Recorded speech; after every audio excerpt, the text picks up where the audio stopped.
ഇപ്പോൾ ബി.ജെ.പിക്കാരൻ പറഞ്ഞതെന്ന് വെച്ചാൽ ആർ.എസ്.കാരൻ പറഞ്ഞതെന്ന് വെച്ചാൽ അത് ഒരു വളരെ വലിയ രീതിയിലുള്ള ആഭാസം എന്നാണ്, കലാഭാസം. ആ ചങ്ങാതിക്ക് എന്താണ് കല എന്ന് മനസ്സിലായിട്ടില്ല. അപ്പോൾ കല എന്ന് പറഞ്ഞാൽ പണ്ടെപ്പോൾ പറഞ്ഞ ക്ലാസിക്കൽ കലയുടെ ഭാഗമായിട്ട് കേട്ടതും കണ്ടതുമായ കാര്യം മാത്രമാണെന്നാണ്. ലോകം എങ്ങനെയൊക്കെ മാറിക്കൊണ്ടിരിക്കുക. അങ്ങനെ മാറുമ്പോഴാണ് റാപ്പ് പുതിയതായിട്ട് വരുന്നത്. RAP എന്ന് പറഞ്ഞാൽ റിതം ആൻഡ് പോയട്രി എന്നാണ്.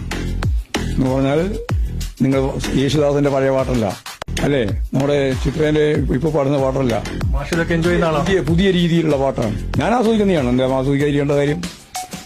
മാല പോലെ ചാതുർവർണ്ണത്തിനെതിരായിട്ട് അതിശക്തിയായ ചാട്ടുളി പോലെ ഇവന്റെ എല്ലാം നെഞ്ചത്ത് തറക്കുന്ന രീതിയിലാണ് വേടന്റെ പ്രയോഗം. ആ പ്രയോഗത്തെ പൂർണ്ണമായിട്ട് പിന്തുണച്ചുകൊണ്ടാണ് കസ്റ്റഡിയിൽ കിടക്കുമ്പോൾ ഞാൻ പറഞ്ഞത്. എന്തെങ്കിലും 6 ഗ്രാം കഞ്ചാവ് ഉണ്ടായിരുന്നു എന്നാണത് പറഞ്ഞത്. 8 ആളെ കയ്യിൽ നിന്ന് പറഞ്ഞിട്ടില്ല. അപ്പുറത്ത് അവരുടെ ലോഡിൽ നിന്ന് പിടിച്ചു എന്നാണ് പറയുന്നത്. അതിന് കേസെടുത്തോട്ട് എടുക്കുന്നത് നമ്മളാരും വരില്ല. വേടം തന്നെ പശ്ചാത്തലിച്ച് പറഞ്ഞു, എന്നെ മുന്നോട്ടേക്ക് നയിക്കാനോ എന്നെ ശരിയായ ദിശയിലേക്ക് കൊണ്ടുവരാനോ എനിക്ക് ആരും ഉണ്ടായിരുന്നില്ല. തെറ്റായ നിലപാടിലേക്ക് ഞാൻ പോയിട്ടുണ്ട്. ഗവൺമെന്റ് ഇപ്പോൾ എടുത്ത നിലപാട് കൊണ്ട് എനിക്ക് ശരി തെറ്റ് മനസ്സിലായിരിക്കുന്നു.